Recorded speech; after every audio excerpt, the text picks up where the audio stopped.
بسم الله الرحمن الرحيم.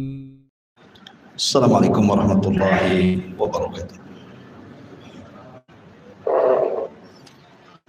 Alhamdulillah wassalatu wassalamu ala rasulillah wa ala alihi wa sahbihi wa mawalah wa la hawla wa la quwata illa billahi wa ba'd.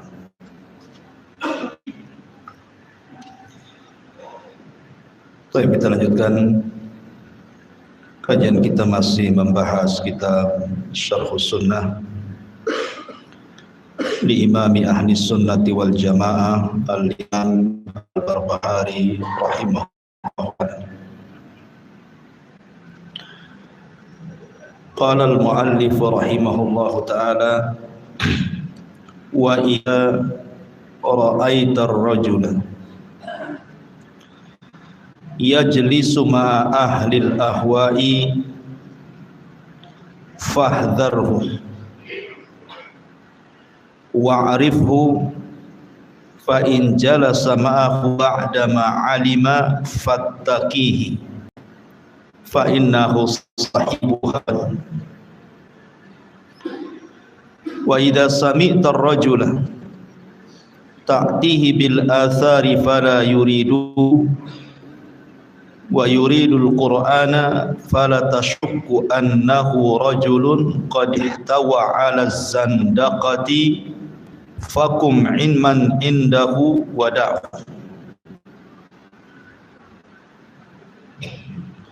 Fakum min indi wada'. Kata muallif rahimahullahu ta'ala, apabila engkau melihat seseorang yang duduk bersama ahli ahwa, maka hati-hatilah dengan dia dan kenalilah pemahamannya. Kalau dia duduk bersama ahli ahwa tersebut setelah dia mengetahui, maka jauhilah, karena sesungguhnya dia adalah pengekor hawa nafsu. Dan apabila engkau mendengar seorang laki-laki didatangkan kepadanya dengan athar hadis-hadis Nabi SAW, dia tidak mau dan dia hanya menghendaki Al-Quran saja, maka jangan engkau ragukan bahwa dia seorang laki-laki yang berpah zindik. Berdiri menghindar dari sisinya dan tinggalkan orang itu. Baik. Di sini muallif rahimahullahu taala ingin menjelaskan kita tentang bahaya kelompok-kelompok sesat dalam Islam. Penyakit itu yang bisa menyesatkan manusia ada dua. Ada yang disebut dengan syahwat, dan itu bersumber dari hawa nafsu. Ada yang disebut dengan syubhat, dan itulah bersumber dari syaitan dan juga iblis. Nah, penyakit yang dibahas di sini adalah penyakit syubhat. Penyakit syubhat ini bahaya. Kenapa? Karena mengancam agama. Kalau syahwat itu mengancam akhlak, perilaku manusia. Tetapi kalau syubhat itu yang diancam agama kita. Makanya untuk menghindari penyakit syubhat ini, kita dilarang oleh mu'alif rahimahullahu ta'ala untuk duduk-duduk bersama mereka, apalagi berbincang soal agama. Tapi kalau al-mu'amalah yang tidak ada masalah. Tapi kalau sudah duduk kemudian bicara agama, sebaiknya ditinggalkan. Makanya mu'alif rahimahullahu ta'ala mengatakan, apabila engkau melihat seseorang yang duduk bersama ahlil ahwa. Syekh Shalih Fauzan hafizahullahu ta'ala mengatakan, apa sih ahlil ahwa di sini? Beliau mengatakan ahlil ahwa adalah alladzina yattabi'un ahwa'ahum, yattabi'unal kitaba was sunnata. Mereka orang-orang yang mengikuti hawa nafsu mereka dan tidak mengikuti Al-Quran dan Sunnah. Wa innama yattabi'una ma tahwa anfusuhum. Mereka hanya mengikuti selera hawa nafsu mereka saja. Fa idza khalafa al-kitaba was sunnata ahwa'uhum, apabila hawa nafsu mereka menyelisihi Al-Quran dan Sunnah, tarakul kitaba was sunnah, maka mereka pun meninggalkan Al-Quran dan Sunnah. Wa ma wafaqa ahwa'uhum, tetapi kalau seandainya hawa nafsu mereka cocok dengan Al-Quran dan Sunnah, akhaduhu, baru mereka mengambilnya. La an imanin bihi, bukan karena beriman dengan Al-Quran dan Sunnah, lakin li'annahu wafaqa ahwa'ahu, karena Quran dan Sunnah mencocoki hawa nafsu mereka. Kemudian beliau mengatakan, wa hadhihi tariqatul yahud, inna jalan-jalan orang Yahudi. Fa innal yahudi innama yut'una ar-rusula, karena orang-orang Yahudi itu kalau mentaati para utusan, fima wafaqa ahwa'ahum, kalau mencocoki hawa nafsu mereka. Wa ma khalafa ahwa'ahum, tetapi kalau seandainya menyelisihi hawa nafsu mereka, khalafur rusula fihi, maka mereka pun menyelisih para utusan. Imma an yaqtuluhum wa imma ayyukadzibuhum. Terkadang orang-orang Yahudi itu membunuh para rasul, terkadang juga mendustakan para rasul. Kemudian Syekh membawakan sebuah ayat surah Al-Maidah ayat 70, kullama ja'am rasulun bima la tahwa anfusuhum fariqan kadzabu wa fariqan tabiyatun.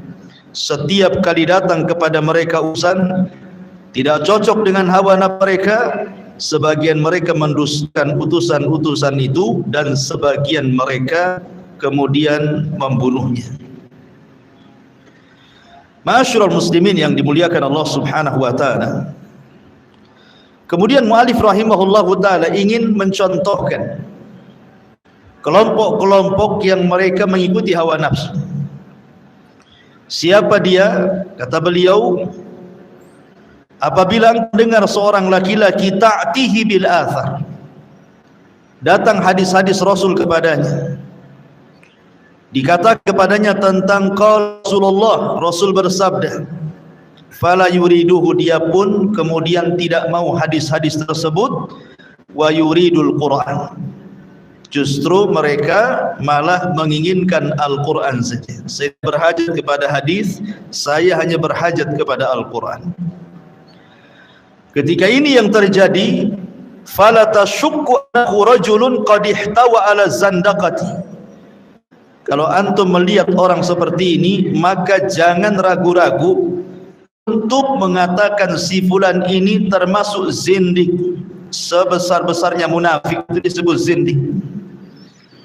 Fakum, berdiri, min indihi, dari sisinya, wada'hu, kemudian tinggalkan orang, karena dia orang yang bawa syubhat Nabi, subhat dalam agama dan menolak hadis-hadis Nabi sallallahu alaihi wasallam. Ma'asyiral muslimin yang dimuliakan Allah azza wa jalla, saya gambarkan bahwa ketika Nabi sallallahu alaihi wasallam bersabda dalam sebuah hadis, la ulfiyanna ahadakum muttaki'an ala arikatihi ya'tihi al-amru min amri mimma amartu bihi aw nahaitu anhu fayaqulu la nadri ma wajadna fi kitabillahi ittaba'na. Kata Nabi sallallahu alaihi wasallam, sungguh aku tidak ingin mendapati salah seorang di antara kalian dalam keadaan bersandar dipan-dipannya. Tanda orang ini pemalas, tidak mau belajar. Datang kepadanya suatu perkara agama baik dari perintah yang aku perintahkan atau dari larangan yang aku larang kepadanya. Tiba-tiba orang ini mengatakan, kami tidak tahu apa yang kami temui di dalam Al-Quran kami lakukan. Adapun yang tidak ada dalam Al-Quran, ya kami tinggalkan.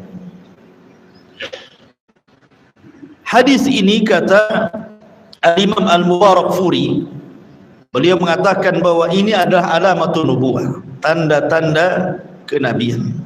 Kenapa?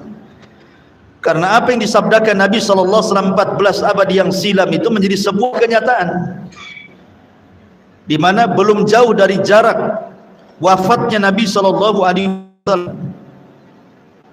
Di zaman setelah para sahabat Nabi SAW sudah muncul para pengingkar sunnah, kemudian berkembang sampai kepada hari ini.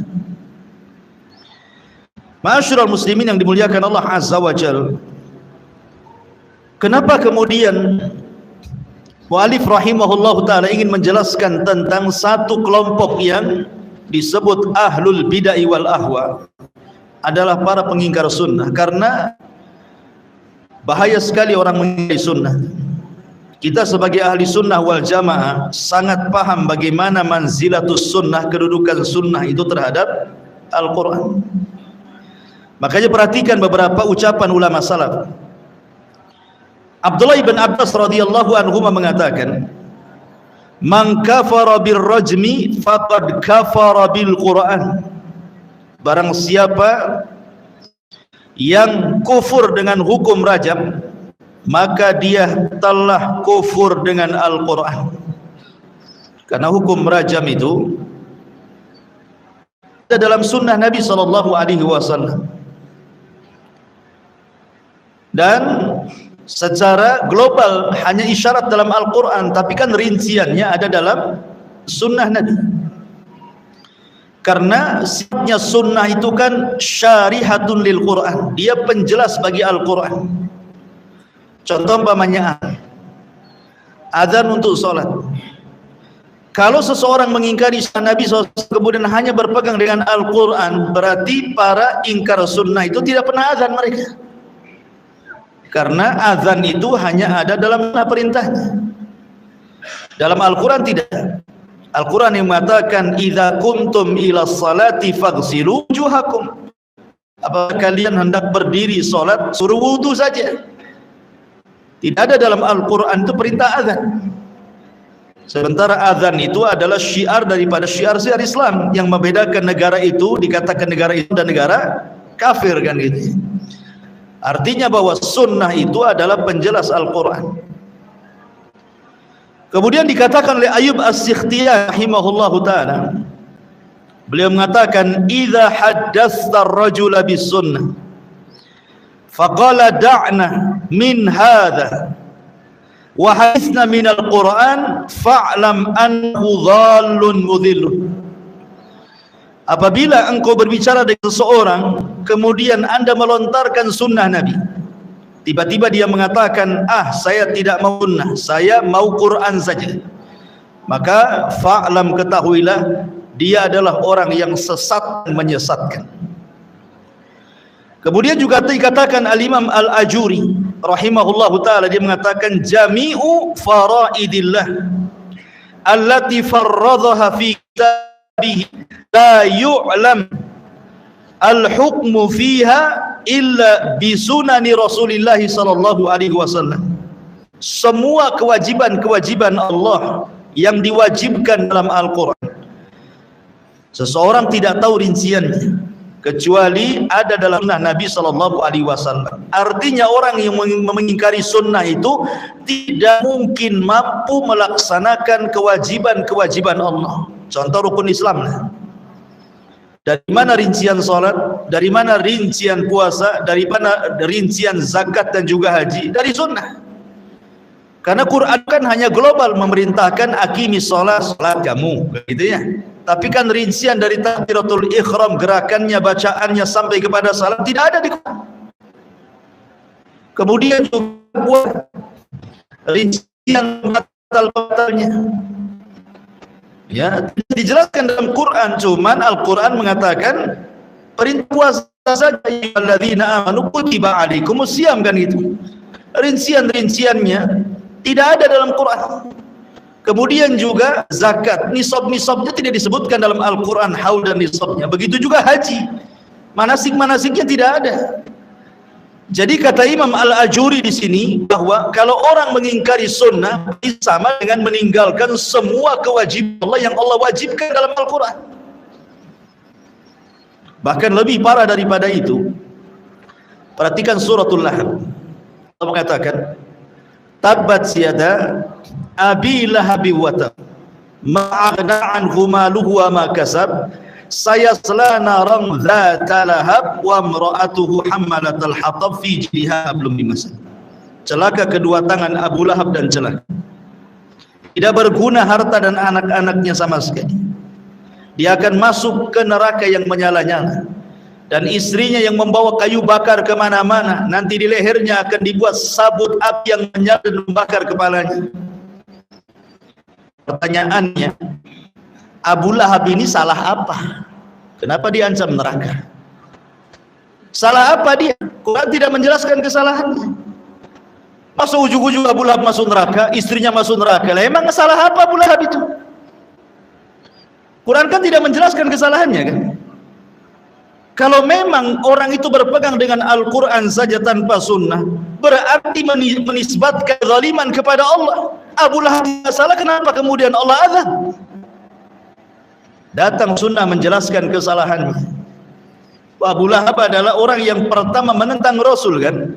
Kemudian disebutkan sejarah. Kalau orang tidak ingin sunnah Nabi SAW sama dengan menisbatkan kezaliman kepada Allah namanya.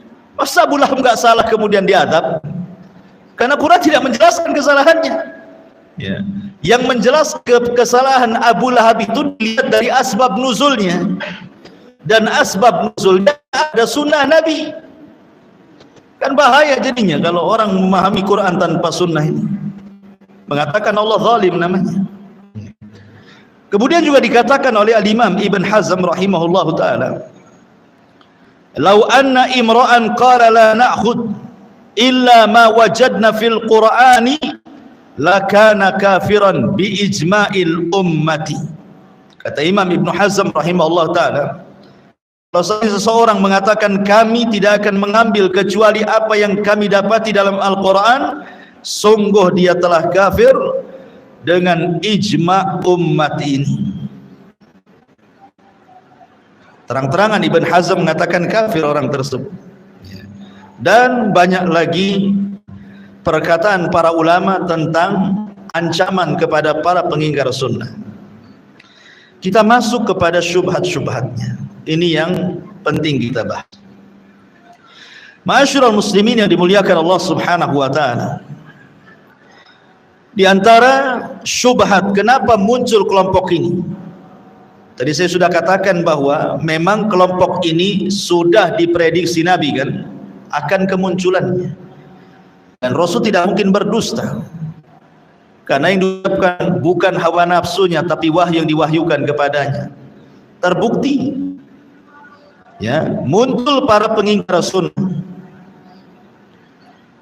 Sedikit saya jelaskan tentang sejarah ya sebelum masuk ke syubhat. Jadi ada yang mengatakan bahwa munculnya Quraniyun, orang-orang yang hanya berpegang dengan Al-Quran saja. Ada yang mengatakan bahwa munculnya fil qarni tsani al-hijri. Jadi muncul pada abad kedua Hijriah. Jadi 200 tahun setelah lewat dari masa generasi terbaik, kan gitu. Lah, kemudian berkembang ini fil qarni tsalits. Pada abad ketiganya ini mulai berkembang, disebutkan di dalam kitab Al-Milal wan Nihal.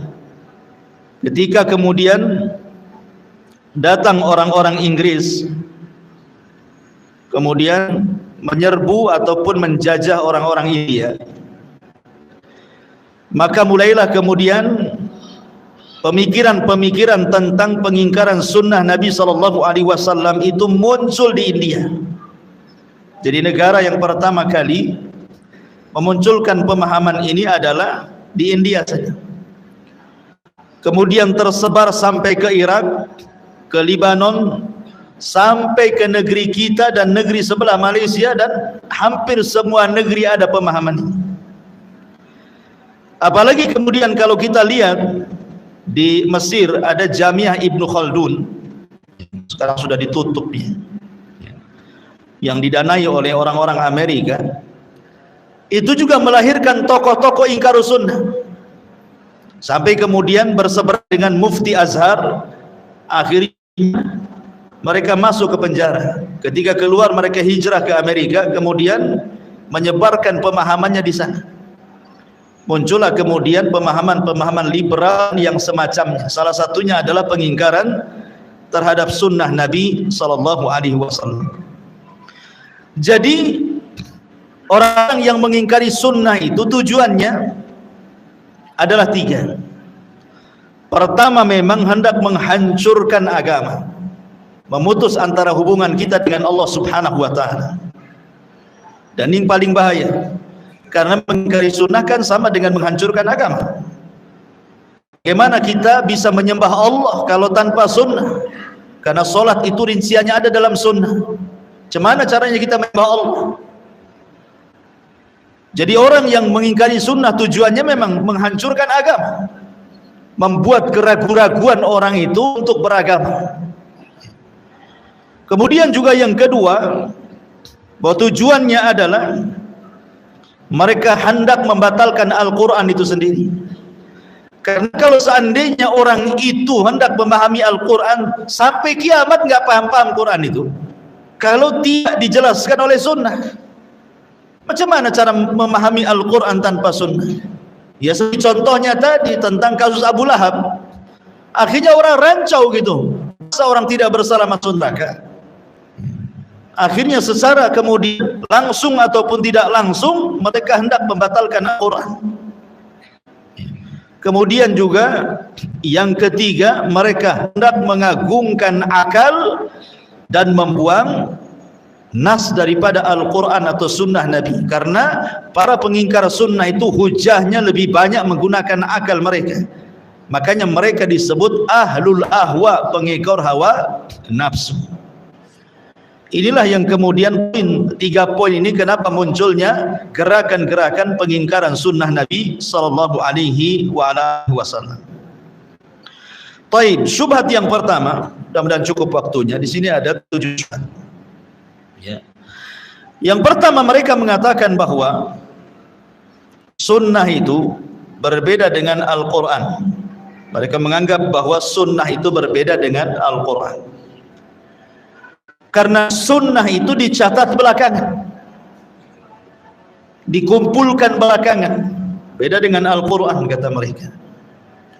Al-Quran itu sudah dicatat sejak zaman Nabi SAW. Bahkan ada yang disebut kutabul wahyi, para penulis wahyu.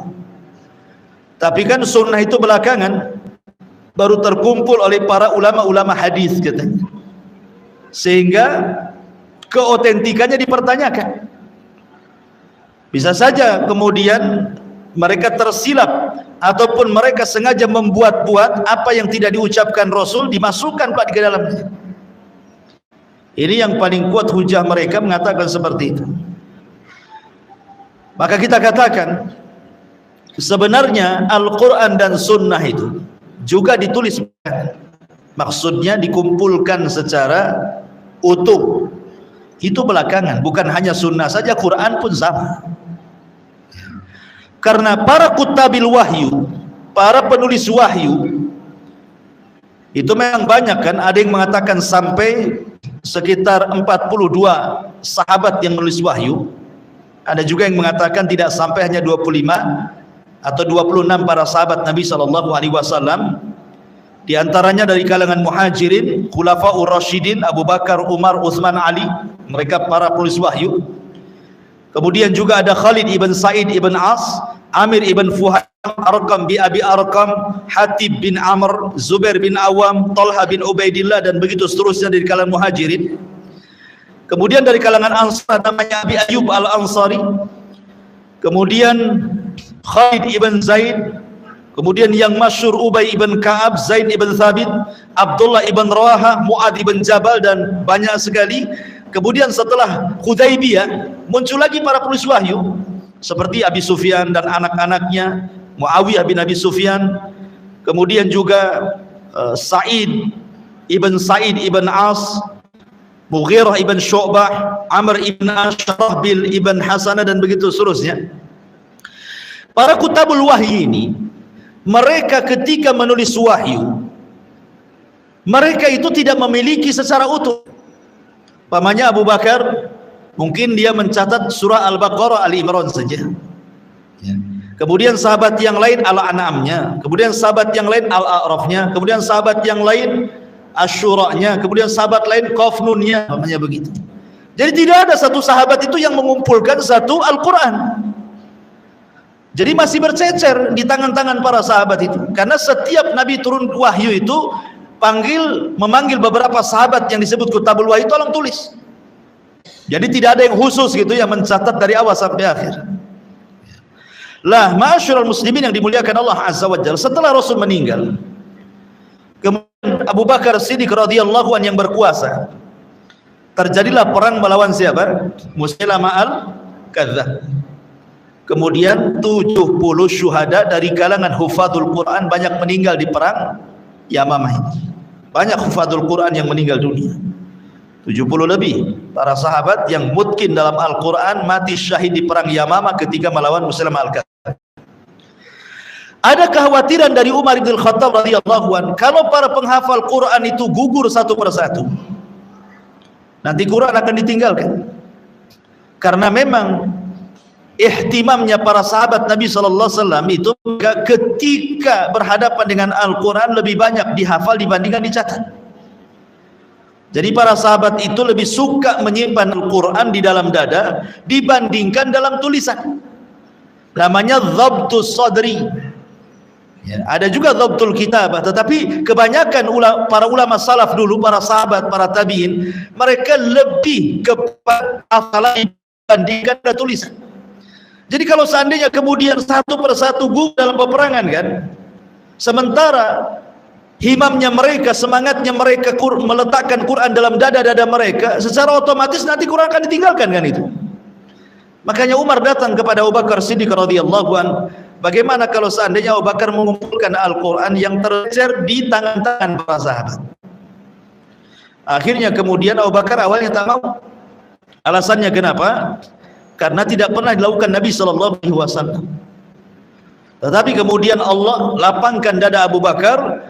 Kemudian Abu Bakar Siddiq radhiyallahu an meminta siapa yang paling hafal terhadap Al-Quran. Rupanya ada seorang sahabat namanya Zaid ibn Thabit. Zaid inilah yang diperintahkan Abu Bakar untuk mengumpulkan Al-Quran. Tapi hanya dikumpulkan, habis itu diletakkan. Tidak seperti di masjid-masjid hampir semua pegang mushaf. Ada mushaf, antum datang ke masjid mau ngaji ambil mushaf. Tidak ada di zaman itu. Karena mereka membaca Al-Quran dari hafalan. Itu hanya antisipasi saja. Kalau kemudian banyak orang yang meninggal, nanti tidak ada rujukannya, makanya kemudian dikumpulkan, diletakkan begitu saja. Tidak dijadikan rujukan. Karena hafalan Quran mereka di dada-dada mereka masalahnya. Ya. Lah baru kemudian Abu Bakar Siddiq radhiyallahu anhu meninggal dunia. Kemudian Quran yang sudah dikumpulkan di masa Abu Bakar diletakkan di masa Umar. Di rumahnya Umar bin Khattab radhiyallahu anhu. Pun tidak jadi rujukan, hanya diletakkan saja. Sahabat masih menghafal lewat hafalan-hafalan dada-dada mereka. Setelah Umar meninggal diletakkan di rumah Hafsah. Ya, menunjukkan bahwa di sini ada peran seorang wanita juga dalam menjaga Al-Quran, Hafsah. Ya. Kemudian setelah Utsman ibn Affan radhiyallahu anhu berkuasa, kemudian banyak terjadi futuhat, pembebasan negara sampai ke daratan Afrika gitu ya, ke Syam, kemana-mana gitu ya. Mulailah terjadi khilaf di antara para sahabat soal qiraah. Hampir-hampir mereka perang gara-gara khilaf masalah qiraah ini. Makanya kemudian Hudzaifah ibn Yaman radhiyallahu anhu berinisiatif datang kepada Utsman ibn Affan dan mengatakan, ya Utsman, adrikin nas fanzur madza tara. Coba kau perhatikan manusia, kau lihat apa yang kau lihat dari mereka. Mereka sudah berselisih tentang Al-Quran, soal qiraah, soal bacaan. Pamannya Allah mengatakan, idza ja'akum fasikum binaba'in fatabayyanu. Sebagian sahabat mendengar idza ja'akum fasikum binaba'in fatathabbatu. Ada yang mengatakan fatabayyanu, ada yang mengatakan fatathabbatu. Sama maknanya. Innallaha huwal ghaniyul hamid. Innallaha ghaniyul hamid, tanpa huwa. Kemudian tajri min tahtihal anhar, tajri tahtahal anhar. Ada minnya di sini. Mulai sahabat ini yang satu dengan yang menyalahkan. Sampai kemudian hampir berperang di antara mereka. Maka Utsman ibn Affan radhiyallahu anhu ketika itu berpikir, demi kemaslahatan kaum muslimin semuanya, maka Utsman kemudian memerintahkan pakar-pakar Quran untuk kemudian menyatukan qiraah. Menyatukan qiraah, jangan ada yang berbeda satu qiraah satu dengan qiraah yang lainnya. Dan lembaran-lembaran mushaf di tangan-tangan para sahabat yang sifatnya qiraatus syadzah, bacaan-bacaan yang menyelisihi, yang tidak muttafaq alaihi, yang mujma' alaihi gitu ya. Maka oleh Utsman bin Affan dibakar tuh. Dibakar, kemudian dikumpulkan menjadi satu yang disebut dengan mushaf iman. Di sini ada perbedaan tentang Utsman bin Affan radhiyallahu an dengan Abu Bakar Siddiq radhiyallahu an. Kalau Abu Bakar Siddiq hanya mengumpulkan Al-Quran, tapi kalau Utsman itu mengumpulkan manusia di atas Quran. Karena Abu Bakar, di zaman Abu Bakar kan tidak ada berselisih tentang Quran kan.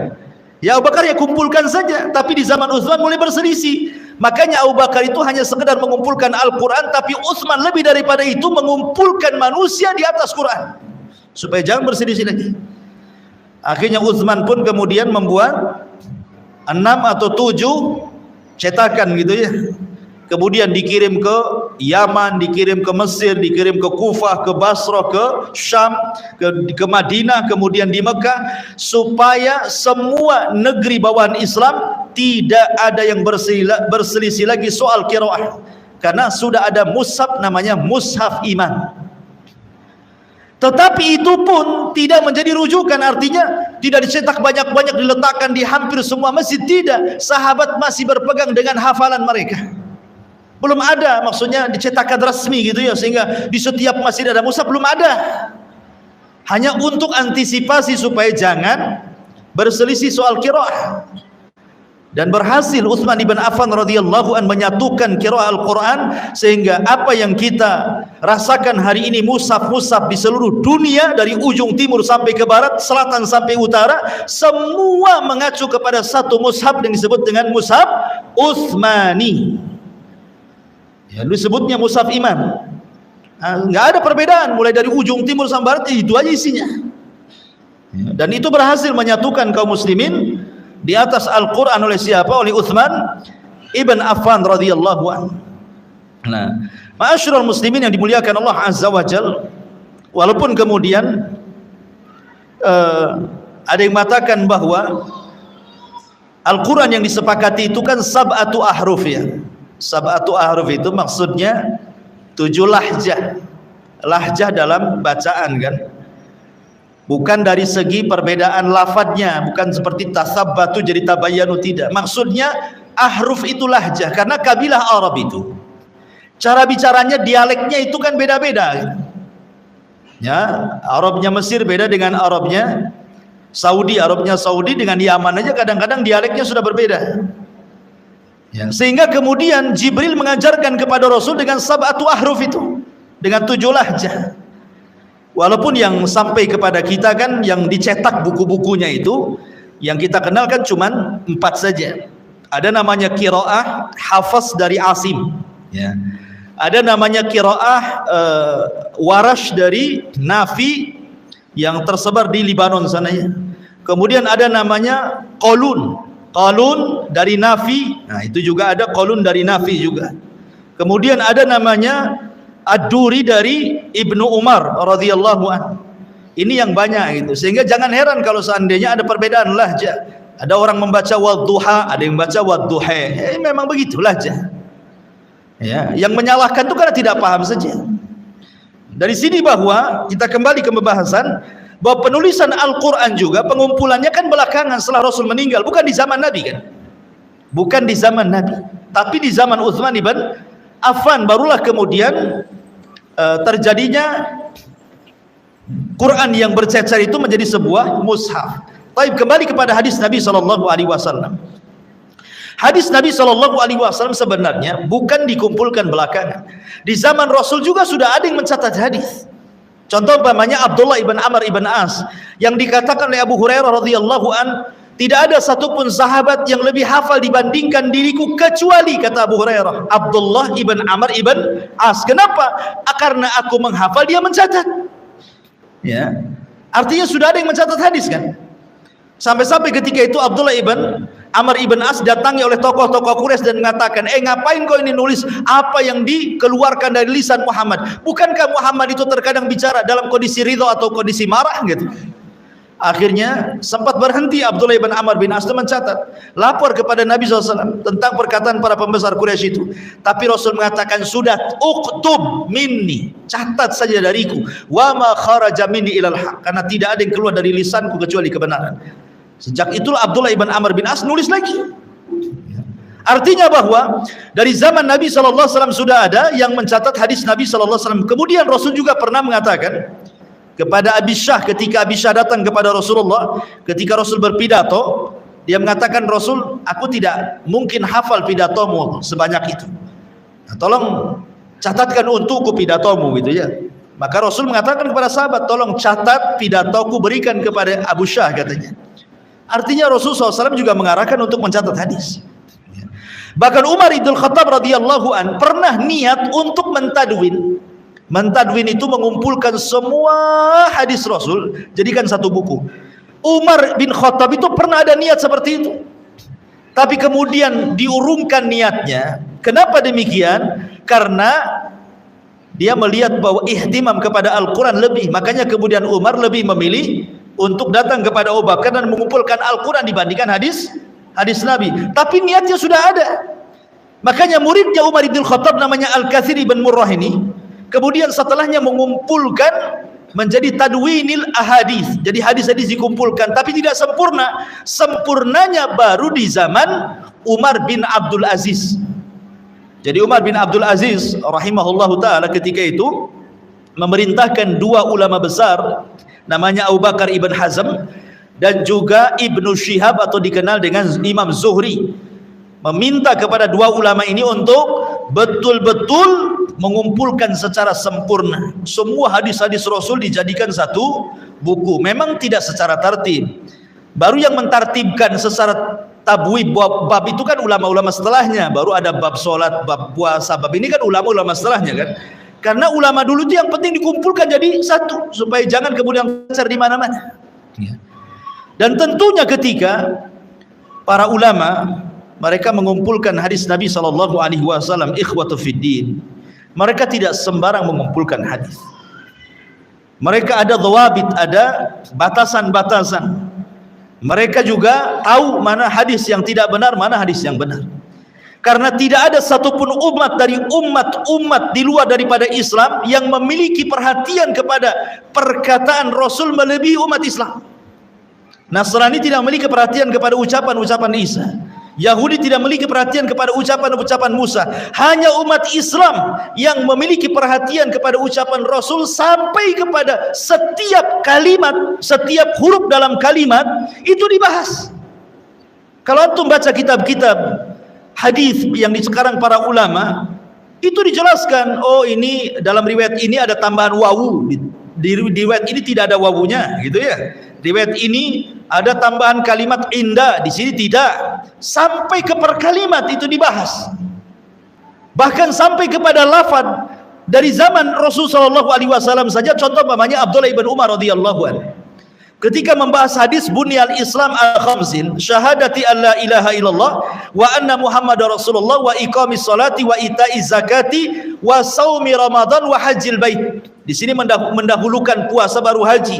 Sementara dalam hadis Jibril yang panjang itu bertanya kepada Rasul tentang Islam, didahulukan puasa baru haji, gitu ya. Sementara dari hadis Abdullah ibn Umar itu haji dulu baru puasa.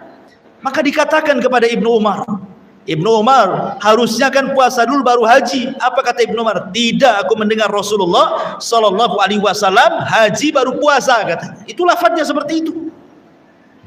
Kemudian juga Bara bin Azib yang diajarkan doa menjelang tidur. Di situ ada kalimat amantu bi kitabikal ladzi unzil wa bi nabiyyikal ladzi ursil. Aku beriman dengan kitab yang diturunkan dan nabi yang diutus. Dikatakan kepada Bara, ya Bara, harusnya bukan nabi tapi rasul. Apa kata Bara? Ini lafaz aku dengar langsung dari nabi. Nabi bukan rasul, kan itu. Bukan wa bi rasulikal ladzi ursil, tapi wa bi nabiyyikal ladzi ursil. Sampai antara lafaz nabi dengan rasul saja mereka jaga. Apa yang dikatakan rasul itu yang mereka sampaikan. Begitu amanahnya mereka itu, para sahabat, para tabiin, tentang masalah kalimat-kalimat dalam hadis. Belum mencakup makna, baru lafaz saja itu diperhatikan. Bukan hanya itu saja, setiap yang membawa para perawi hadis ini di zaman itu tidak sembarang menjadi perawi hadis itu. Harus dikenal amanahnya, dikenal kejujurannya, dikenal sidqinya, dikenal amanahnya, dikenal zabtunya, kemantapannya, kemungkinannya, adalnya, dan macam-macam gitu ya. Jadi tidak sembarang main saya dengar dari hadis Nabi, mana saya tulis. Tidak begitu. Dites dulu tuh para perawi hadis. Sampai ada satu kisah, ma'asyiral muslimin yang dimuliakan Allah Azza wa Jalla. Jadi di zaman salaf dulu ada seorang sahabat namanya Ayyas ibnu Abi Rabi'ah. Ayyas ibnu Abi Rabi'ah. Ayyas ini seorang sahabat dari kalangan muhajirin, orang mulia. Masalahnya punya seorang kadzab, pendusta. Namanya Aban ibnu Abi Ayyas. Aban ibn Abi Ayyas ini sebenarnya secara keilmuan Quran top, luar biasa. Dia disebut ulamaul qurrah. Kalau cerita Quran pakarnya dia, sama dengan Hafaz. Kan riwayat Hafaz an Nafi kan gitu ya. Hafaz, Imam Hafaz ma'ruf, bacaan yang kita baca Indonesia itu kan pakai qiraahnya Hafaz kan. Hafaz ini saking cerdasnya ikhwan, dia sampai kemudian merinci tentang setiap huruf dalam Al-Quran sampai menjadi qiraah yang dicocokkan dengan qiraah Rasul. Tapi kalau ada hadis kemudian ada rawi namanya Hafaz, dhaif hadisnya. Kan? Tidak semua dia pakar Quran dalam hadis dia pakar kan? Dilemahkan. Oh jangan, dia seorang qiraah, nggak bisa didhaifkan. Tetap didhaifkan para ulama. Lah Aban ibn Abi Ayyas juga sama. Ya. Jadi suatu ketika Syu'bah ini tidak suka dengan Aban ibn Abi Ayyas ini. Dia datang ke pasar-pasar, Ayyas kadzab. Jangan didengar. Aban ibn Abi Ayyas itu pendusta, jangan ambil hadis. Dia ulama qiraah ikhwan. Tapi dalam soal hadis dia lemah kan? Syu'bah mengatakan jangan didengar, dia pendusta. Datanglah Hammad ibn Zaid ibn Dinar dan mengatakan, tolonglah Syu'bah jangan keras-keras. Itu kakeknya sahabat Nabi, dia pun ulama qurra, dia dihargai manusia. Kenapa kok kemana-mana mengatakan aban kadzab katanya. Dia pendusta. Cukup sekali sudah cukup lah. Akhirnya kemudian Syu'bah mengatakan, oke, saya berjanji saya tidak akan mengatakan seperti itu lagi. Suatu hari ketemu pula ketika mengerjakan jenazah. Jadi ada lahannya belum digali, sedang digali. Tiba-tiba kemudian Syu'bah ini berjumpa dengan Aban ibn Abi Ayyas di pekuburan itu. Di situ juga ada Hammad ibn Zaid. Tiba-tiba dia teriak kepada Hammad, ya Hammad, janjiku kemarin saya sudah batalkan. Dan sekarang saya katakan Aban pendusta. Bayangkan orang lagi menguburkan jenazah dikatakan Aban pendusta. Kata Hammad ibn Zaid, ya Syu'bah, rendahkan suara. Dia mengatakan innahuddin, tidak bisa, ini soal agama, biar orang tahu dia pendusta. Mana ada agama yang sampai mempedulikan soal seorang rawi hadis kecuali Islam ya. Sampai diceritakan, coba bayangkan, apa nggak malu orang itu kan. Tapi begitulah para ulama, supaya jadi pelajaran, para pendusta tidak berhak meriwayatkan hadis Nabi SAW. Jadi tidak benar kalau seandainya kemudian hadis itu ada kemungkinan salah. Tidak ada, ini khayali, orang itu sedang berhayal. Dia tidak belajar. Ya. Kalau belajar bagaimana ketatnya para ulama ketika mengumpulkan hadis, tidak akan dia mengingkari sunnah Nabi SAW. Ini baru satu syubhat. Kan saya katakan 7 syubhat. Ya. Tetapi karena waktunya sudah selesai. Subhanallah bihamdika asyhadu an la ilaha illa anta astaghfiruka wa atubu ilaik. Allahu ta'ala. Assalamualaikum warahmatullahi wabarakatuh.